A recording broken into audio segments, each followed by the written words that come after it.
से खबर जहां नक्सलियों को अमित शाह की दो टोक। अमित शाह ने साफ तौर पर कहा कि अब किसी भी तरह का ना तो सीज फायर होगा ना शांति वार्ता होगी। नक्सली युद्ध विराम के लिए गिड़गिड़ा रहे हैं, लेकिन नक्सली ये सुन ले कि किसी भी तरह का सीज फायर हमारी ओर से नहीं होगा, नक्सलियों के खिलाफ युद्ध विराम नहीं होगा। और अमित शाह ने दिल्ली से एक बार अपना वादा फिर से दोहराया है। वादा है 31 मार्च 2026 तक देश को नक्सल मुक्त करने का। यानी अब लड़ाई या तो इस पार की है या उस पार की। या तो नक्सली हथियार छोड़ दे, मुख्यधारा से जुड़ जाए, सरकार का पूरा सहयोग है, या तो युद्ध के लिए तैयार हो जाए। फायर नहीं होगा। और मेरे वाक्य को मैं एक्सटेंड करना चाहता हूं, सरेंडर करना है तो सीज फायर करने की जरूरत ही नहीं है। हथियार डाल दो, पुलिस एक भी गोली नहीं चलाएगी, आपको री एस्टैब्लिश करेगी। हमने ऑपरेशन ब्लैक फॉरेस्ट करा है। ये सारी वामपंथी पार्टियां अब तक वामपंथी हिंसा से कन्नी काटती थी सार्वजनिक रूप से, मगर जैसे ही ऑपरेशन ब्लैक फॉरेस्ट हुआ, उनकी सारी छद्म सिंपैथी एक्सपोज हो गई। उन्होंने पत्र लिखा, प्रेस नोट दिया कि ऑपरेशन ब्लैक फॉरेस्ट तुरंत बंद कर दिया जाए। कोई सीज फायर जैसी बात करते हैं तो उसमें स्पष्टता उनकी कहना है कि भाई कोई युद्ध है नहीं, तो युद्ध विराम की कोई बात नहीं है, पहली बात।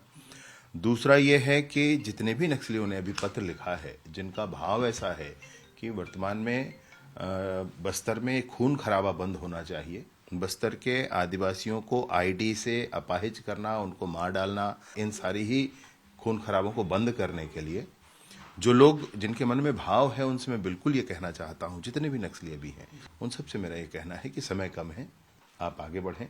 सरकार लाल कालीन बिछा करके आपका स्वागत करने तैयार है, आप आए, उस पर चर्चा भी करेंगे। और केंद्रीय मंत्री का एक और बयान सुर्खियों में है, जिसमें उन्होंने छत्तीसगढ़ में नक्सलवाद के लिए कांग्रेस को जिम्मेदार ठहराया। सभी राज्यों में नक्सलवाद खत्म होने की कगार पर था, छत्तीसगढ़ में कांग्रेस की सरकार ने साथ ही नहीं दिया। बड़ा बयान केंद्रीय मंत्री की ओर से, केंद्रीय गृह मंत्री अमित शाह की ओर से। उन्होंने कहा कि संयुक्त ऑपरेशन में सरकार का साथ ही नहीं मिलता था। जब कांग्रेस की सरकार बनी तो कांग्रेसी साथ ही नहीं देते थे। 2024 में बीजेपी सरकार को बड़ी सफलता मिली और एक साल में ही 290 नक्सलियों को मार गिराया। तो बड़ा बयान केंद्रीय गृह मंत्री का। चला बिहार लगभग मुक्त गया, आंध्र प्रदेश तेलंगाना मुक्त हो गया, महाराष्ट्र मुक्त होने की कगार पर है, मगर छत्तीसगढ़ में हमें सफलता नहीं मिलती। छत्तीसगढ़ में कांग्रेस की सरकार थी।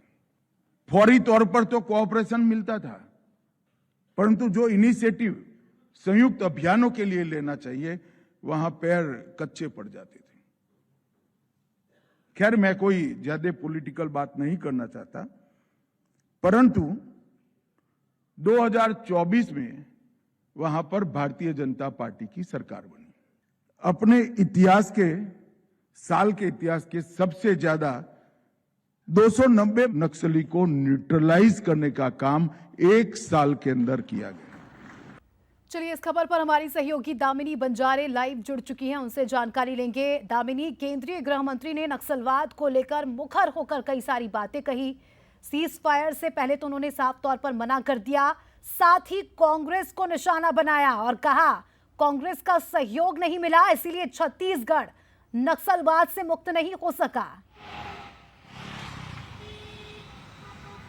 देखिए, आपको बता दें कि छत्तीसगढ़ में जो एक तरह से नक्सलियों के खात्मे में लगातार जो है सरकार ये बातें कहती आ रही थी कि अगर कांग्रेसी साथ देते तो छत्तीसगढ़ में नक्सलवाद कब का खत्म हो जाता। इससे पहले भी ये बातें जो है वो सामने आई थी और एक बार फिर से जो है छत्तीसगढ़ में 2026 मार्च का वक्त, अब कुछ ही माह जो है वो शेष रह चुके हैं और ऐसे में इससे पहले जो है काफ़ी ज़्यादा बयानबाजी का दौर देखने को मिल रहा है। आपको बता दें कि गृह मंत्री ने सीधे तौर पर नक्सलवाद खत्म ना होने का जो कसूरवार है वो कांग्रेस को ठहराया है। यदि कांग्रेस साथ देती तो आने वाले वक्त में बस्तर जैसे जिले से जो है एक तरह से नक्सलवाद खत्म हो जाता। आपको बता दें, उन्होंने जिक्र किया है 2024 में जब से भारतीय जनता पार्टी की सरकार बनी है तब से छत्तीसगढ़ में अब तक जो है कई नक्सलियों को मार गिराया गया है और कुछ ही महीनों में जो है 290 से ज़्यादा नक्सली जो है वो मारे जा चुके हैं। आपको बता दें कि आने वाले वक्त में इसे लेकर कई सियासत जो है वो देखी जाएगी और आपको बता दें कि गृह मंत्री की ओर से साफ तौर पर यह कहा गया था 2026 का लक्ष्य रखा गया है छत्तीसगढ़ को नक्सल मुक्त करने के लिए और इस पर प्रयास जारी है। आने वाले वक्त में छत्तीसगढ़ नक्सल मुक्त होगा और ऐसे में पार्टी को कहीं ना कहीं उन्होंने कांग्रेस पार्टी को इसका जिम्मेदार ठहराया है कि उनकी वजह से छत्तीसगढ़ में नक्सलवाद जो है वो खत्म नहीं हो पाया था, जो कि सबसे पहले हो जाना चाहिए था। अब देखने वाली बात यह है कि कांग्रेस इस बयान को किस प्रकार से देखती है और आने वाले समय में इसे लेकर किस प्रकार से सियासत जो है वो तेज होती है। जानकारी के लिए।